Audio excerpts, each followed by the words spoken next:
훌쩍 커버린 아들에겐 너무나 작아 보이는 아버지. 어느 날 갑자기 함께 살게 된 너무나 당당한 미혼모 마리.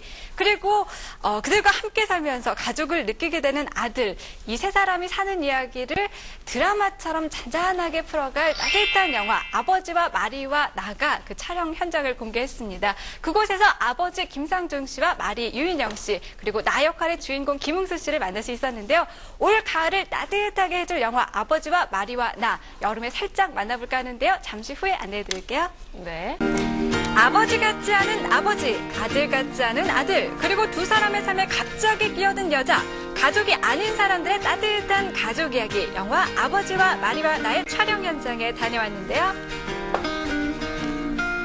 아버지와 마리와 나의 새 주인공 김상중, 유인영, 김웅수 씨입니다. 안녕하세요. 안녕하십니까. 아버지와 마리와 나신 거죠? 그렇습니다. 예, 영화 아버지와 마리와 나 어떤 영화인지 평범하지 않은 어떤 그런 삶을 살면서 그 속에서 가족이라는 것이 무엇인가를 발견하는 큰 내용은 그런 겁니다.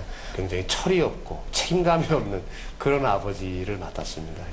불완전한 두 부자 사이에 우연하게 같이 살게 되면서 이 두 사람들을 연결해주는 그런 매개체 같은 역할을 맡았습니다. 아버지가 철이 없고 그렇기 때문에 저 또한 굉장히 아버지한테 싸가지 없이 가르치려고 들고 아버지에게 대들고 그러는 원동력을 맡았습니다. 자, 뭔가 심상치 않은 가족 구성이 느껴지시나요? 특히 유인영 씨는 이렇게 갓난아이를 안고 어느 날 갑자기 김웅수 씨를 찾아오는 정체불명의 여자인데요. 유인영 씨가 애를 안고 김웅수 씨를 찾아온 이유, 김웅수 씨가 사고를 쳐서 그래서 책임지라고 찾아온 건 아니고요. 우연히 길에서 한 번 도와줬다는 이유만으로 갓난쟁이를 안고 찾아온 거라는데요. 정말 대책 없는 아가씨죠? 자, 아버지답지 않은 아버지 역의 김상중 씨도 모습을 보였는데요. 촬영을 기다리는 모습에서도 카리스마가 느껴지죠? 하지만 영화 속 모습은 정반대입니다. 왕년에는 전설적인 락가수였는데 지금은 인생 대충대충 살자는 절대 대충주의자. 오죽했으면 아들도 이름을 세상 건성건성 살라고 건성이라고 지었겠어요. 아무튼 김상중 씨 버스도 대충 공짜로 타보려고 하는데요. 그 결과는 이것밖에 없는데. 예, 이렇게 수없이 떨어지는 잔돈으로 돌아옵니다. 이런 아버지를 둔 아들, 철없는 아버지와는 다른 삶을 살겠다며 완전 다른 생활만을 고집한다고 하는데요. 아버지에게 일찍 다니라고 한마디 하고요. 이렇게 아버지의 수입도 관리합니다.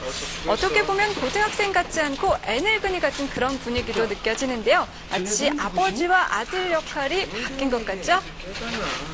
독특하다 못해 이상한 아버지와 아들 관계인 것 같은데요. 거기에 이 철없는 아버지, 고3 수험생인 아들에게 한다는 소리가 더 과간입니다. 경찰서에다 데려다 줘야지.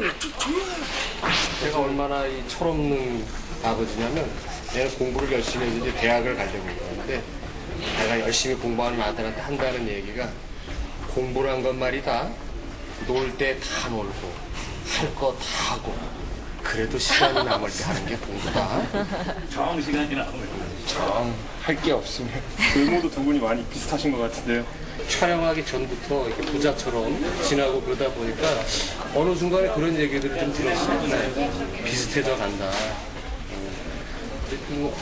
싸가지는 사실 내가 더 있고 싸가지는 얘가 좀 더 없는데 제가 어느 순간에 좀 비슷해지더라고요. 이 아버지와 아들인데 역할이 조금 바뀌지 않았나 그런 생각이 좀 들어요. 커피 지 혼자 마실 때. 나 커피 안 주고 자기 혼자만 커피 타서 마실 때. 삐지세요? 네, 그리고 저희 촬영 끝나고 이제 점심이나 밥 먹으러 갈 때 나 안 부르고 지 혼자만 배고프다고 낼름 내려갈 때. 저 마음에 다 담아두고 계십니다. 느끼시나요? 김상중 씨 삐지시는 거? 전혀 티를 안 내세요. A형이시라요. 그렇죠.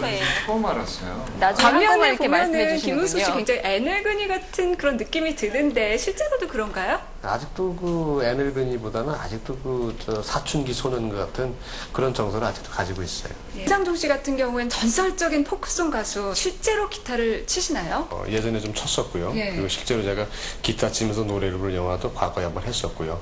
김웅수 씨 같은 경우는 이번에 처음으로 기타를 배웠는데 정말로 열심히 했어요. 물론 저도 안 치던 기타를 치다가 이제 손에 이제 이렇게 굳은 살이 되겠는데 정말. 예, 우리 김웅수 씨 같은 경우도 저보다 더 열심히. 그래서 저 이상으로 기타를 이번에 잘 치게 됐어요. 유인영 씨 보시기에 이 두 분 중에서 더 음악성이 뛰어나다, 객관적으로 판단을 하신다면?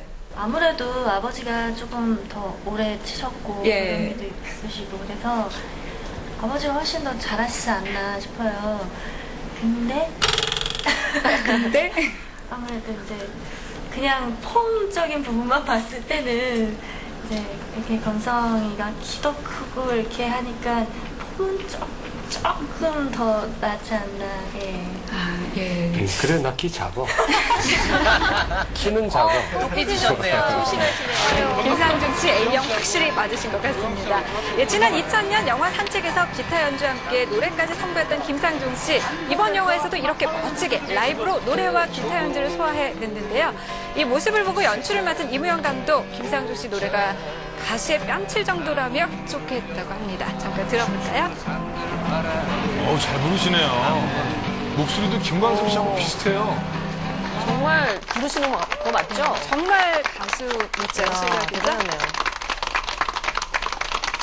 YTN 스타투데이 시청자 여러분, 색다른 가족들의 색다른 가족 얘기를 가지고 여러분들께 인사를 드리겠습니다. 따뜻하고 재밌는 영화를 보시고 싶으시다면 저희 영화에 기대해 주세요. 마무리 잘 짓고 좋은 작품 완성해서 여러분 찾아뵙겠습니다. 많이 기대해 주세요. 아버지와 마리와 나. 많이 기대해주세요. 많이 기대해주세요. 아버지 같지 않은 아버지, 아들 같지 않은 아들, 그리고 두 사람의 삶에 갑자기 끼어든 낯선 여자. 이 세 사람의 가족 만들기 영화 아버지와 마리와 나. 지금까지 보지 못했던 가슴 따뜻한 시선으로 곧 여러분을 찾아갑니다.